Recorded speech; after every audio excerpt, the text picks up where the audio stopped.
So I am on Ozempic, and I used to be a professional athlete. And saying that out loud makes me feel shame. I used to be a professional distance runner. I'll get into that in a second. But I was talking with my wife. We're on a walk, and she started making all these suggestions like, hey, we should get, our blood pressure checked, and, maybe we by we she meant you. She didn't mean we, because she's not taking the Zempies, right? She's not taking the magic Z shots, into her fat rolls every week. Nope, I'm doing that.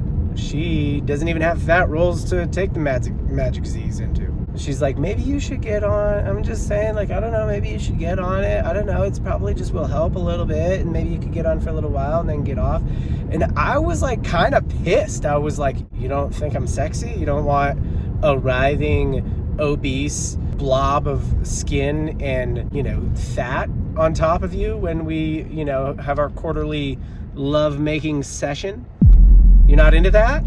So she was pretty nice about it, but I got mad. I was like, I don't know. I work out, and this is true. I work out 5 days a week, I work out 6 days a week. I play, most days, almost every day, probably 5 days a week. I play 2+ hours of basketball. I lift 2 or 3 times every week.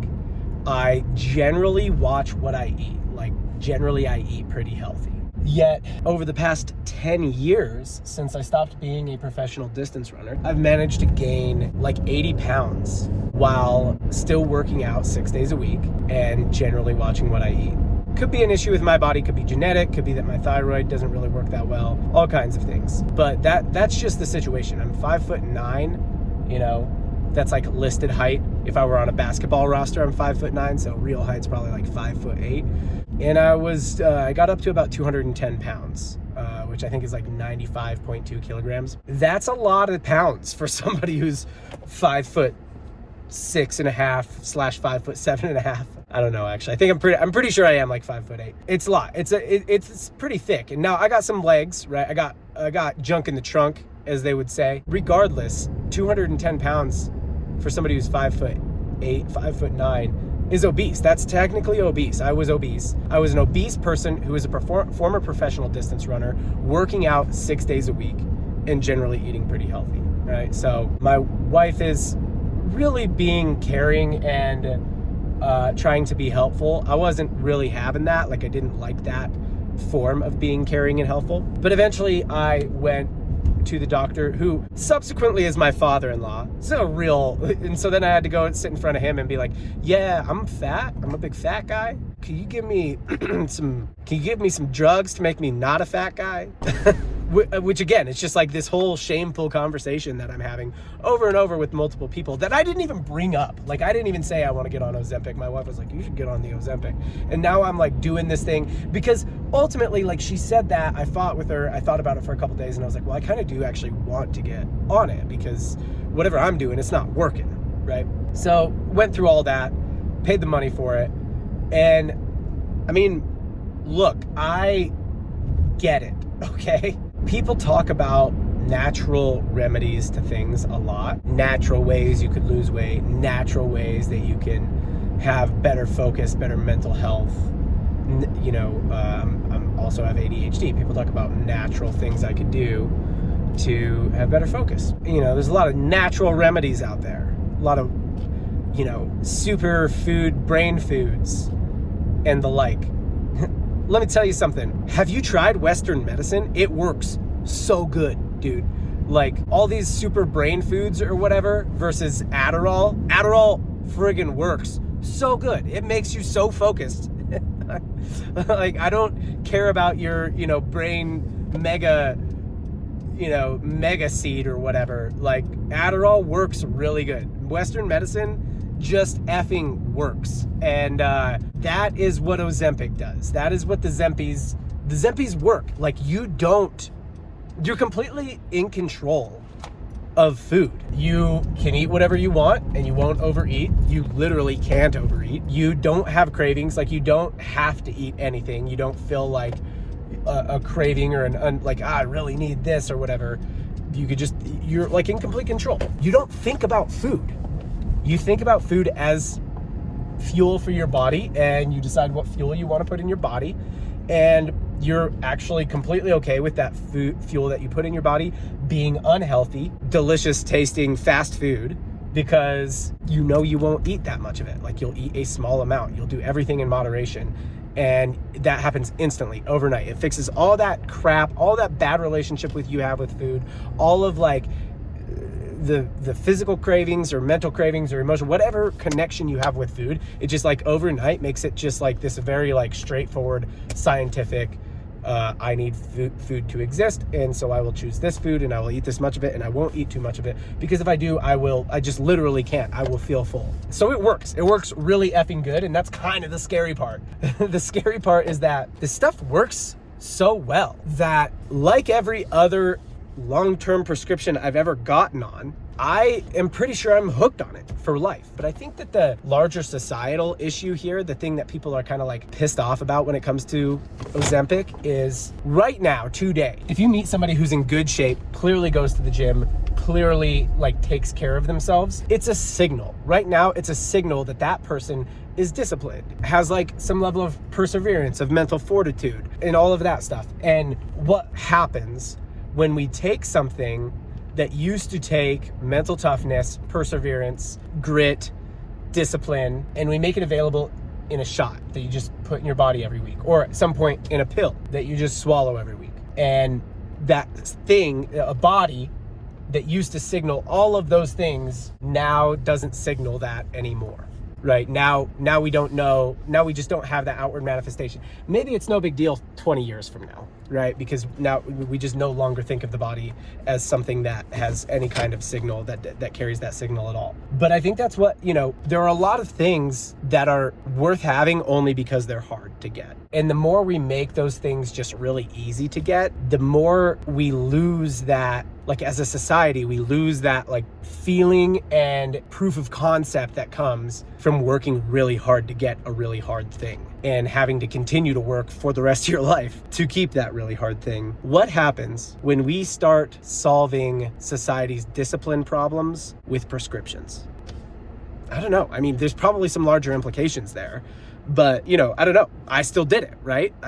Here I am. I also, generally think that trade-offs are inevitable, right? Like what I'm talking about right now, it's this sort of like existential, maybe this is a bad thing, maybe this isn't so good for us type of problem. There is no solving problems. The more that I've think about cell phones, think about the smartphone, right? The smartphone has done a ton for us. Think about like all the good that's come from the smartphone, that's come from having information in your pocket, that's come from the ability to like start a business right there in your pocket. The smartphone has been an incredible invention. It's been an incredible like revolution in technology. It's also caused a lot of problems, right? Like we are more distracted. We have lower attention spans. We have more kids addicted to maybe adult content than ever, right? It caused a lot of problems. Like it solved a lot of problems and then it traded them off for other problems. There is no such thing as just solving problems with no trade-off. That's the other thing that's a little worrying about Ozempic, is that it's like, it seems to just solve this problem of like being fat, overeating, all of the struggles that like go with weight loss, and there's no trade-off. It just like solves this problem easily, right?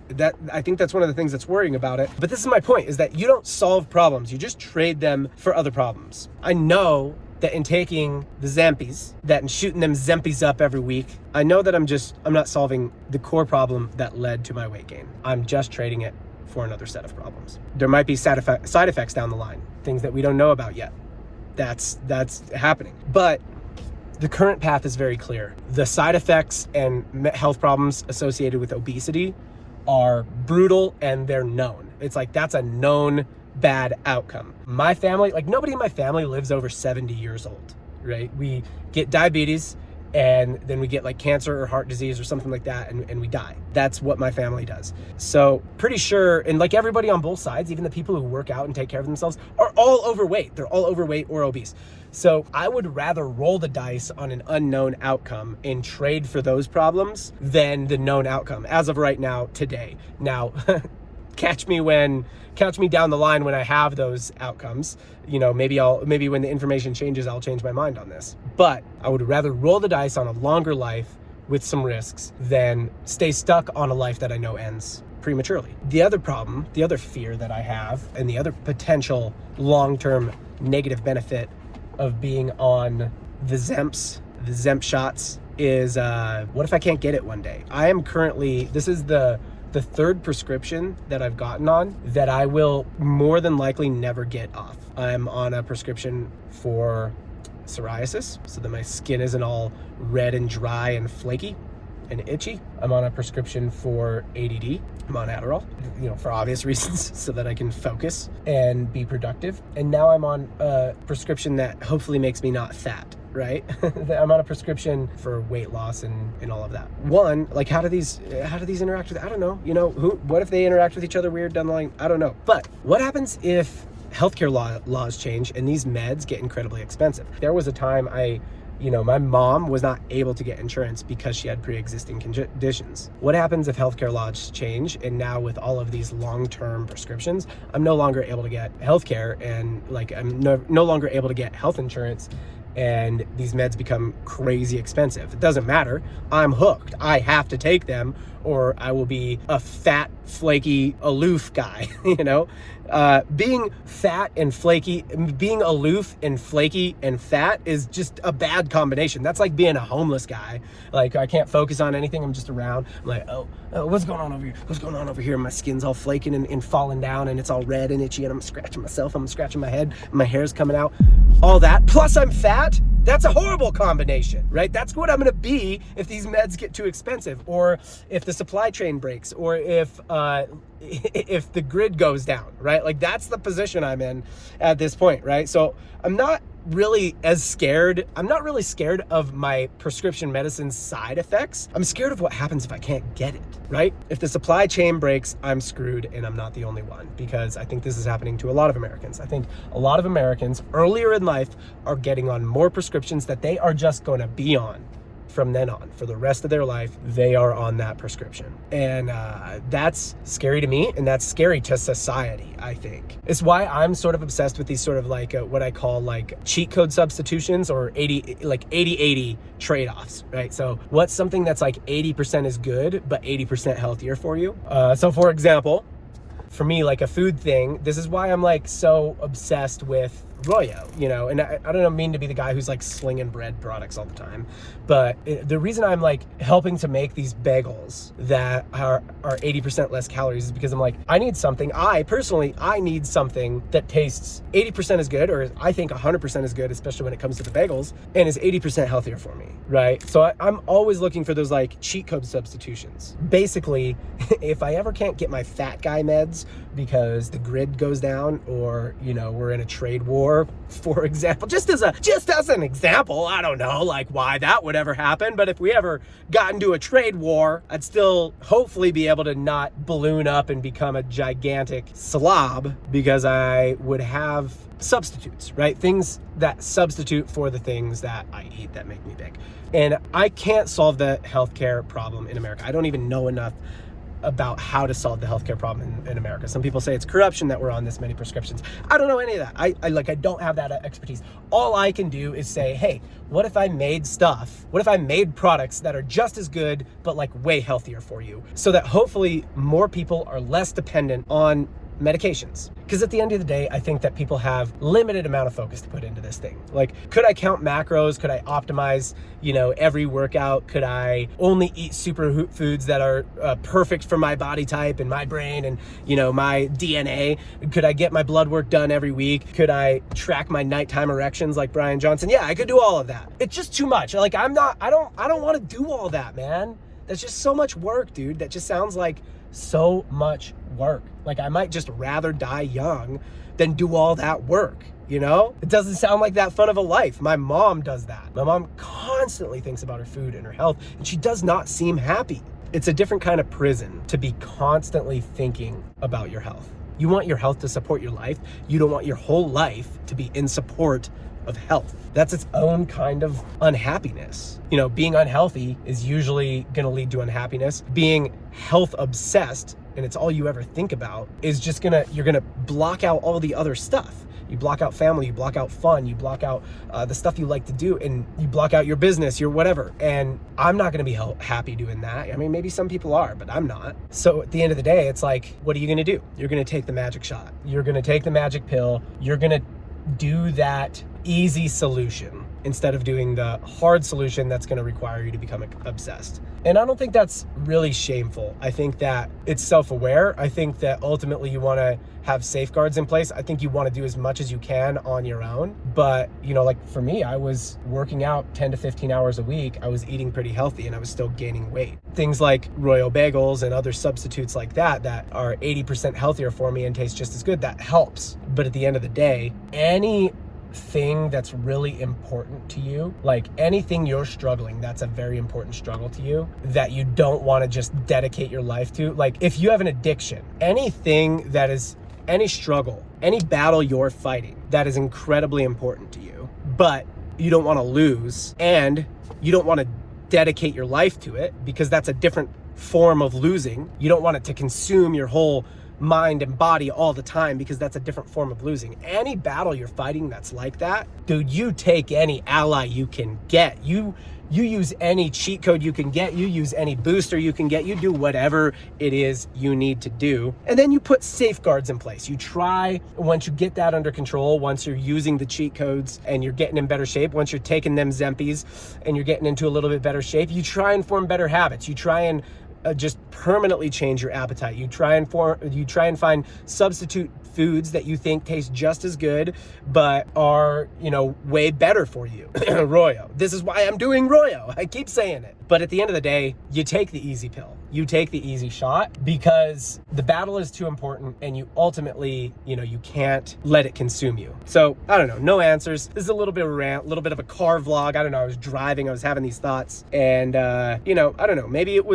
the point is just that you're never done. You're never perfect. You're never ever going to solve the problems. The thing that you struggle with, dude, it could be an addiction. It could be like me where it's, food or weight or whatever. It could be alcoholism. I guess I'm saying another addiction. It could be mental health. It could be that you're just like toxic in relationships and you're selfish or you're a narcissist. Like all of that is just going to be an ongoing thing. It could be depression. It could be whatever. All of that's going to be an ongoing thing. You're going to fight with that for your whole life. That is just the state of being human. Perfection is not for this life. If you believe, then it's for the next life. And if you don't believe, then that is the human condition. That's what makes it fun, is that we're not perfect. So anything though that is really, really important to you, you have to take short-term solutions and keep seeking long-term solutions. I think that's the point. That's a good place to end.